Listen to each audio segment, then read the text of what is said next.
So that was a waste of time. Last video I was talking about seeing a psychiatrist again. Long story short, I'm not at the moment. I'm kind of over the whole thing. I feel like I should have just kept my mouth shut because it's all a bit too hard, you know.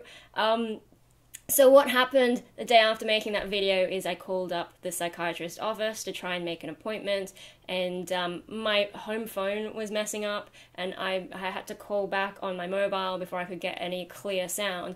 And when I finally got through, at first it sounded like I had an appointment, and then they said, oh, but he's only doing telehealth, which is either Skype or over the phone.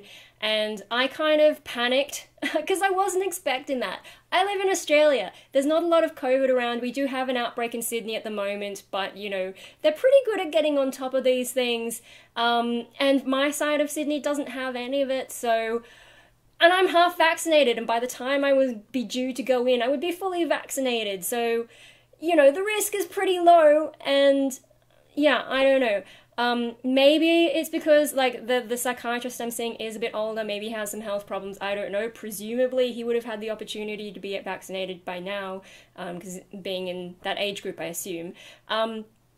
So, like, the whole risk, and, like, I would wear a mask in the session if I had to. Like, I don't care. I'm happy with masks. I have my cute little cat face mask. I'm like the one person wearing them everywhere just because I was wearing them before the pandemic. I think it is kind of cute, the little Japanese ones. You know, that I got in 2018, well, 2017, 18, you know. I go to work like this, and no one can stop me because masks are a thing. No one can say, that's not appropriate. Also, my boss is pretty chill, but, yeah, everyone likes my mask, because it's fun, not these boring blue surgical things you see everyone wearing. Anyway, you know, what I'm trying to say is, I don't think the risk would be that high. But no, he's only doing telehealth, and I guess if he has a health problem, fine, like, what am I supposed to say to that? The thing is, like, I can't do telehealth, like, I have to wait for everyone to be out of the house to even make those fashion videos, and like this video now, like, I don't know when people are coming home, I might have to just stop this video. Can you imagine me trying to do telehealth psychiatry, going deep into all my problems with, like, I don't know when people might unexpectedly come home early and be walking up and down the hallway, and me sort of getting a little bit, I can't do it. I cannot do the telehealth. It's just... and it also goes into some of what my problem is like the compartmentalization of me in different situations, and then how sensitive I am about some of the issues that I have. I can't do that if there's people walking around. So I can't do the telehealth thing. It's not. I need to go somewhere away from the home where there's a bit more privacy in terms of that kind of stuff. Like, yeah, so I'm not doing that. The other thing about actually going somewhere for a consultation is, especially something where I'm likely to get emotional, is then I have that sort of cool down time while I'm coming home. I mean, I want to try and be composed by the time I get out onto the street in public transport or however I'm getting places. Or maybe I'm driving, I don't know. But then you have that time between being there, being emotional, and then getting home, and it's sort of like a cool down time, so you can sort of chill. And then by the time you get home, you're like, okay, I can deal with stuff. Instead of like coming out of, I don't know, some Skype call and still being emotional and being at home being like, and then people being like, what's wrong? And I'm like, I don't want to talk about it right now. Like, so there's that side of the telehealth thing as well. I just can't do it. Like, maybe I could do it for something basic. I don't know, like what, I had, last year I did a Facebook call with a band, because, you know, we couldn't really get together to audition. Also, half the band's like on the Central Coast, which is quite away from Sydney. But yeah, no, the pandemic was in full swing at that time, and I'd sent in some demos, and then we were talking, like, I can do that, that's fine. I mean, it was a little bit weird, I did have to, like, close the door and stuff, and, you know, tell people not to bother me, but that's fine. But psychological stuff? No.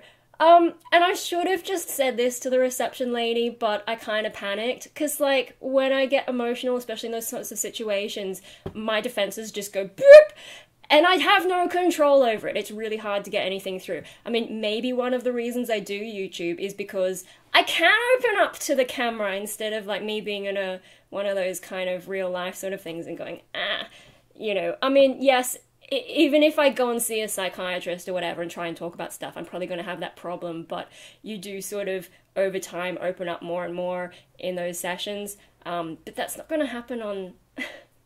Anyway, no, talking to the receptionist, I mean, I guess the tone of voice was a little bit, that the receptionist had was a little bit more forceful and aggressive and not the fully understanding kind of thing.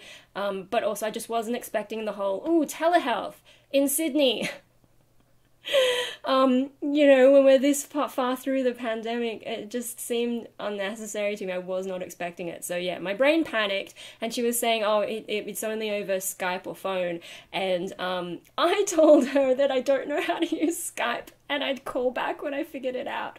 And I'm like, I'm half the age of this dude, I reckon, and if he can work out how to use Skype, pretty sure I know how to use Skype. And like, you're a psychiatric receptionist, you have a lot of troubled patients coming through. You're not going to see through my bullshit. Instead, she was just telling me, oh, it's really easy and all this kind of stuff, and I'm just like, And she said, are you sure you want to cancel it? Because, you know, the appointments go fast. And I was like, yeah, no, I'll cancel it and I'll call back when I've figured stuff out. Like, I just... And it's not the first time I've used the technology excuse. Like, I know how to use technology, and if I don't, I can Google it. Like, but yeah, that kind of ridiculousness, I actually did that. I was like, yeah, no, I've got to figure it out. But here's another thing about telehealth, right, with technology. Like, I mean... the fact that my phone was messing up, right? And also, while I'm trying to sort out all this stuff, my internet was literally stuttering and struggling to load things. And can you imagine, like, you've made an appointment and you're all psyched up to, like, sit down and talk about your issues, and then the internet dies and you're trying to Skype through that mess and all the technological glitches, and also just problems that can randomly happen. You know, like, sometimes computers get weird things and something has changed, but you can't quite figure out exactly what it is, or an update has gone bad and you only figure it out right when you need the thing. So our internet was conking out. And that explains why the home phone was conking out, because in Australia, when they upgraded us all to the NBN, now your phone goes through the internet line instead of its own copper line. And so if the internet is dead, your home phone is dead. And that's why I could only hear, like, stuttering fuzz when I tried to call. And so in that situation, if Skype's not working, my phone's not working either. So good luck to that.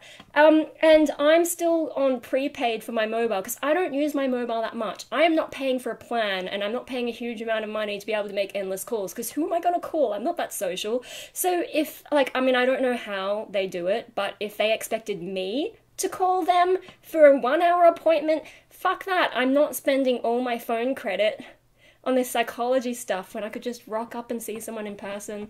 I mean, maybe they would call me. I don't know. But if they expected the other way around, it's not fucking happening. And I'm just like, you know, I was thinking about it later. I don't want to have that conversation. But also, like, all the other problems with telehealth I already mentioned. You know, it's not just the technology side. It is me being able to open up. I need to get out of the house. And also... the like winding down, like, you know, the sort of ritual of going to and coming back from therapy. Like, I feel like that's sort of an important thing, at least for me. I don't know if anyone else has that kind of experience, like, you know, but for me, it's a thing. I don't care if no one ever talks about it or what, but I feel like that's something I need to just chill out. It's the same when I go to the doctor, and when I told her all the shit that I'm going through, or, you know, have been going through for a long time, as long as I can remember, on and off through my life, finally opening up about that stuff, and I was so emotional, like, I couldn't tell her any details. And yeah, she was concerned, didn't know what to do at that first session in May. Where I talked about it. And so when I was leaving, I was just like, I'm going to Macca's, because there's a Macca's near there. And I was like, I'm too emotional to just go straight home. I'm going to go to Macca's, have all-day breakfast, because it was well and truly after 10:30. I'm so glad they brought in all-day breakfast. I went and stuffed my face full of bacon and egg McMuffin, hash browns, a small hot chocolate, because I don't like, you know, the orange juice is always gross, or has been when I've tried it. And hot chocolate with the fluff, I can't really make at home so easily. But yeah, like that helped me just sort of chill out, and then I could go home and just get on with my life. You know, sometimes I feel like I need that. I don't think having having a chat here and then just being at home and like not having that mental reset, I don't think that's good for me in terms of how I want to handle things like therapy, psychiatry, whatever. Yeah, so that for me, there's too many issues with telehealth for that situation.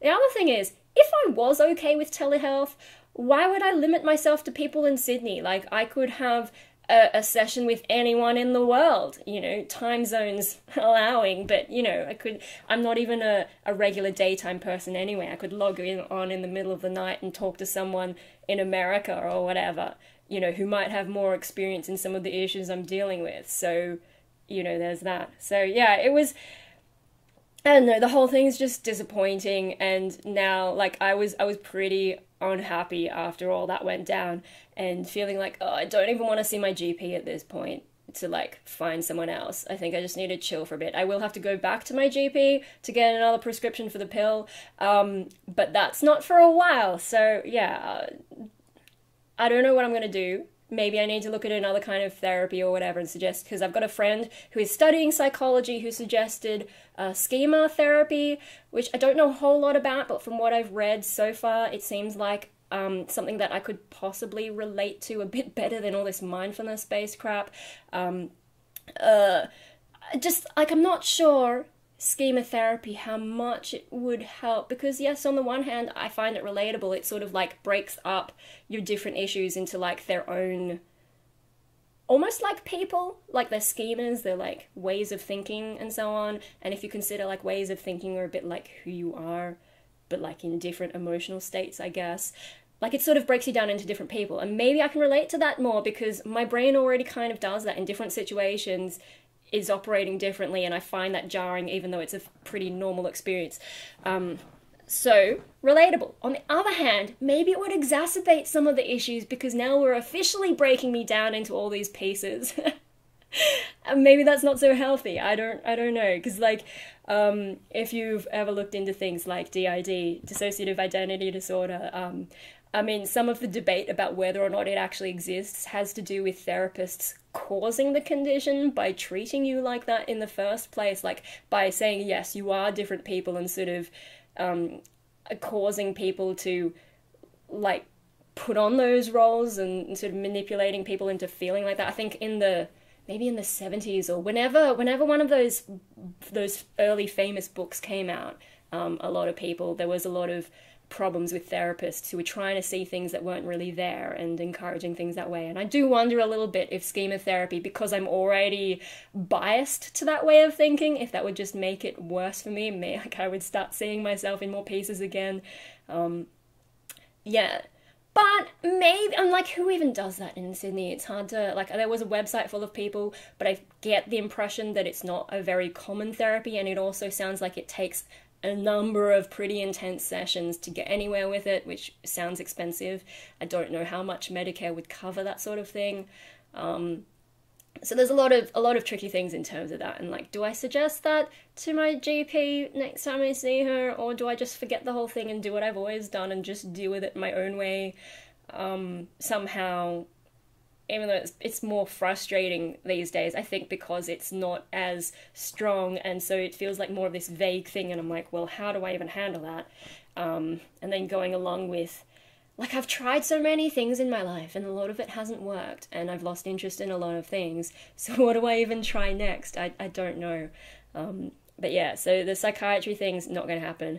I mean, like, I watched the press conference today from New South Wales Health about the current case numbers, and things look like they're already a little bit more positive.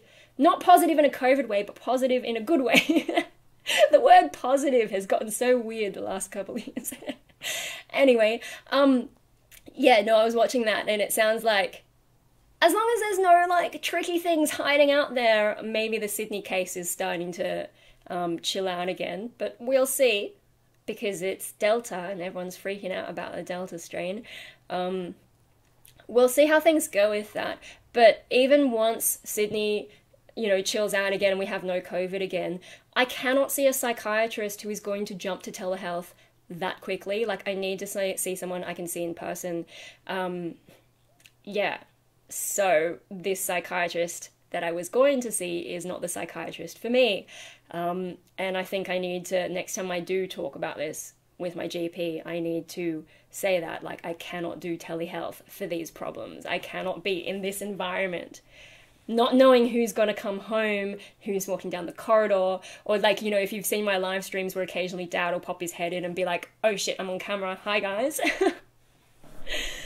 I can't do it. I can't even do Punk Rave Australia when people are home. It's just how my brain is, and I guess it's related to me just being a nut in general. So that's my update on psychiatry things. There are other things that happen. Do I go into this? Well, it's been 15 minutes, so I suppose the people who aren't that interested and will find things weird about me have already dropped off, so let's hope it's the more hardcore viewers here. So, the night after, so what's today? Today's Thursday. Yesterday I was at Bonsai. So Tuesday is when all this happened. And so I got over my disappointment, I got over all that emotions, went to bed feeling like, yeah, okay, like it sucks, but that's just how it is, I'll get over it. And the middle of the night though, about 4 in the morning, I had to get up to pee, and, that's been happening a lot. I just have to, I even last night, I tried not drinking my chamomile tea, and I just skipped it, and I still had to get up to pee early this morning. Oh, why is my body like this? Anyway, so I go do my business, I go back to bed, and that's when my other half wakes up. I don't know how to talk about it, because, like, I know it's not real, and I know I shouldn't personify it in any way, but that's just how I conceptualize it in my brain. And so, if you'll forgive me personifying for the moment, I think, so if we're talking about my destroyer half, I think she's more disappointed with this than I am, because I think she was kind of pushing for it as, like, maybe this is a way she can finally get some validation for her existence, because I may not think she's real, but if you think about characters unless you're Deadpool, most characters don't know that they're not real. And I kind of think of it that way, is like, this, whatever it is, it thinks it's real, like, so what do you do about that? But yeah, so in the middle of the night, and like, I was having all these crazy dreams before I woke up, and then after, how do I describe it? Like, I was in bed, and it's sort of like there, and then, yeah, it's 2 nights ago, and like in the middle of dream states, and you know how it's so hard to remember what you dreamed about, so it's hard for me to actually describe what it was feeling like, but it was this sort of uncomfortable, kind of a struggle kind of feeling, and yeah, it took a while to settle down, and I can't remember what it was that helped me settle down and get out of that mind state. God, it's so weird to talk about. But yeah, eventually I did calm down, but then I was having more of these weird dreams, and I don't really want to talk about them, because they just mess me up a bit to think about later. But yeah, there's stuff going on in my head, and I think it's to do with, yeah, the disappointment of that part of me not getting a chance to state its case in a more medical, more official context, instead of me just coming on YouTube like I used to and saying, oh yeah, here's the thing, like, that's not enough. It was hoping to get a bit more, especially because I am at this point where I'm treating it as more of a psychological phenomenon, and I'm not treating it like it's real. I'm not humoring it the way I used to. I'm not trying to read into it the way I used to. Yeah. I'm sorry, I'm just getting a little bit like, ugh. There's things that set it off, and I think talking about it is one of the things that sets it off, so that's another problem with therapy, is like, I'll be in the session, and especially if whoever I'm seeing says particular things in particular ways, I know that's going to sort of set it off, and I'll be sitting there like, oh boy, here it comes. I think it would be very unlikely for me to switch into that mind state, like, properly. Like, I think it would just be buzzing around in the background, being a nuisance, which is the main way it operates at the moment. But yeah. Oh, I'm gonna go and have some lunch. I think I've talked enough about this stuff. I hope it makes sense, but I am assuming that most of the people watching this video already know what I'm talking about, so I'm sorry if you don't. And if you don't know what I'm talking about and you've made it this far in the video, like, I don't know what to say. Like, I guess I admire your persistence, and there's probably stuff on my channel that you can look up to understand this stuff, but, yeah, I don't really have any playlists for it at the moment. Oh, I think I've talked enough, and yeah, I'll post it. I'll be brave and I'll post it, and I'll see you guys next time. Maybe I'll talk about something different next time. I don't know. See you for now!